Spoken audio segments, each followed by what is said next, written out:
But anyway, then they went to the building, the SAP Center. That's what the name of the building is, right? The SAP Center? That's right. I believe it's owned by Fightful's Sean Ross Sapp. In San Jose, California. As we mentioned, the capacity for hockey, nearly 18,000. They had about 3,000 tickets distributed. We do not know the sold numbers on these things. And here came Adam Cole to do a live in-ring promo. And we have always said Adam Cole can talk. That's probably the strongest part of his game. And he could do, when he was 19 years old, I remember he was doing interviews, Ring of Honor in one take, and sounded convincing and sounded like he meant what he said. This was like Pavarotti singing Happy Birthday to Me. The material is, they have tried to now tell this story like Adam Cole was the babyface all along and did the whole devil thing with his cohorts, Taven and Bennett and Roddy or whatever, because MJF was such a rotten human being all along that we did it to get him. This thing has been cursed. It's been snake bit, the whole thing between Adam Cole and MJF. They started it, and remember when it was over, about a year and a half ago? It was the most over thing on the program. They couldn't wait. The kangaroo kick and the tag team matches and the comedy videos, and we hated a lot of it, but this group of fans that likes silly, phony wrestling were goddamn over the moon about it. And then the devil program, who got hurt first? MJF was gone, then Adam was gone, or was it Adam gone, then MJF gone, then Adam gone again? Adam got hurt jumping off the stage and he broke his foot, which required like 2 years worth of snow, which he was out for a while. And then I think MJF got hurt because MJF was there through the end of the year, wasn't he? And then Adam Cole made an appearance as a heel doing a promo, and that's when MJF made his surprise babyface return. And then Adam Cole returns again now as a babyface because MJF's now a heel. Because MJF's a heel. And again, the promo that Adam Cole did so wonderfully and performed so well here made huge liars out of both of these guys multiple times over in this story. And if you actually watch the whole thing from the start on video, culminating in this, through their last interactions and then this promo, it would make not one fucking lick of sense, would it? And the only reason that they think they can even get by with this is because, like you and I, a lot of people have forgotten, it's been so long, what the order of events was and who did what to who. But this doesn't make any sense at all, does it? I don't think there's any way they can make sense of it. That's the dilemma. They want to address it. They want to have something to do with it. I guess you kind of need to if both guys are there at the same time for even a second. There's no way to talk through. Bill Watts couldn't make sense of this if he was on commentary. But then not only that, that's not the only problem. Because also this promo, and did you get this vibe off of it? It reminded me of a Shawn Michaels Bret Hart exchange where they were nominally keeping in the angle so they couldn't technically be screamed at, but they were still saying shit that they knew would piss the other guy off for real. Why would Adam Cole be saying these things?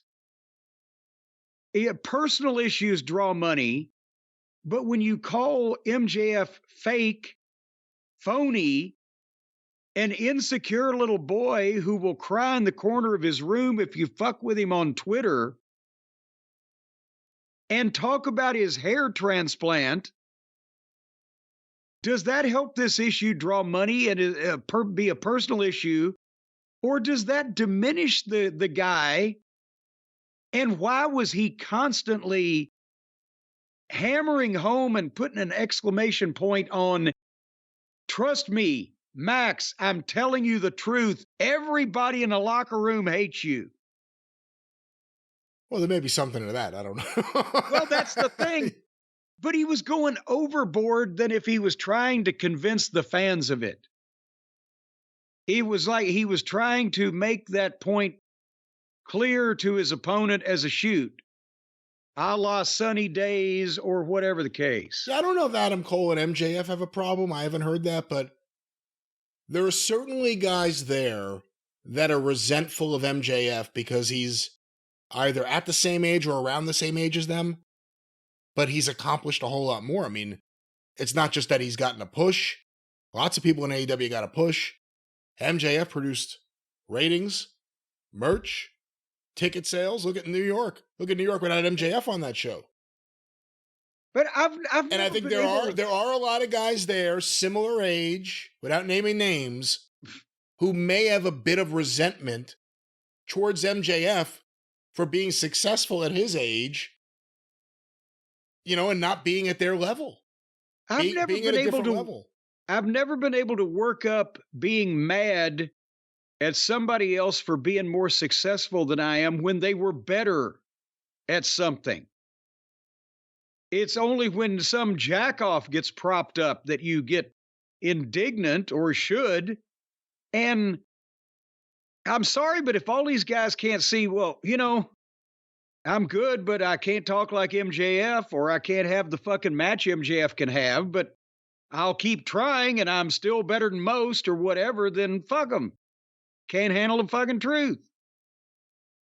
But that's the point. Was I going around telling people, well, fucking Heenan, boy, he couldn't talk as quick as I or whatever? What the fuck? No. But that's the point, though. Whether MJF is liked or not liked by the locker room or whatever factions in the locker room, who is that for? How does that make the fans interested in this? Yeah. And so anyway, that was the thing. The story's and this nonsense. Went on a long time. This went on a long time. Very long. Story nonsense, been fucked up for a while, tore MJF down in a weird way to diminish him instead of making him a bigger heel or getting interest focused on this issue. And then he called MJF out. And MJF's music plays, and then MJF pops up on the screen. And obviously, wherever he was not in the building. I don't know of any major hockey arenas that have a room set up that looked like the goddamn, you know, the club room back in the fucking 50s in New York on Broadway somewhere, some opulent gentleman's mansion or whatever. But he obviously had not heard any of what Adam Cole just said, because he had the wrong tone and attitude if he had, and didn't refer to anything in specificity. So it was a pre-tape, right? That was obvious to anybody. And his story was, Adam Cole, it was all your fault. Which it was, because Adam Cole was the goddamn devil. And it was all your fault, and I'm going to get even with you. You will never get me in the ring. So they're obviously going to milk this until, what's the date of their next pay-per-view? They're at, I want to say it was November 23rd, maybe? Sometime at the end of the month. So they're going to milk this for a few weeks. But again, MJF, great material, fantastic delivery. Nobody talks like that. It's not even a fair contest anymore.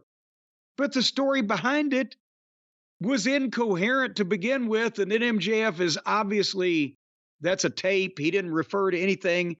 But then when that was over, Adam Cole in the ring responded, well, let me tell you something, Max. Like he's talking to the fucking guy on the pre-tape. I'm going to give you the ass beating of a lifetime. I don't know, but if you stood Adam Cole up next to MJF these days, I know which one's been doing push-ups and sit-ups, and I know which one has been fucking up and throwing up. So Jesus Christ. I don't know if he I don't know if he ought to be bandying those threats around when right now MJF, one of his arms makes a good goddamn thigh for fucking Adam Cole. Since there are no rules to this feud and kind of you could just erase the past, MJF should make up with Wardlow and get Wardlow come back to his side. That was the best usage of Wardlow. Can anybody find Wardlow? No, I don't know where he is.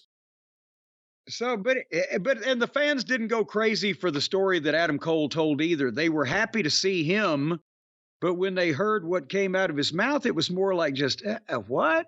The brochacho thing getting over the way it did for the short period of time that it did disguises the fact that Adam Cole's entire AEW run was a complete disappointment, and I think he turned off a lot of, I know he did, because he did it even with me. He turned off a lot of Adam Cole fans. Yeah. So the reaction wasn't what you would expect from a big returning, I was about to say babyface, big returning wrestling star who can fit into any genre of babyface or heel. It wasn't that. And the other thing is, in terms of them doing something together, in a time where it seems like everyone in AEW is getting a very, very fast is getting a better physique.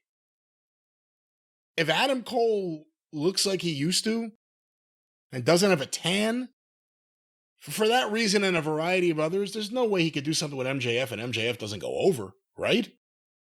Well, one would hope, but, look who we're dealing with here in this environment. But I think... Vince was right. I hate to say it. Vince was right. Adam Cole would be so effective as a manager who never took off his clothes, who ran his mouth, and every now and then you get past this big beast and you get to punch him in the face. Yeah. That would have been the best use for him. It really would. But if he hadn't changed the way that he looks physically and he gets in the ring with MJF, it's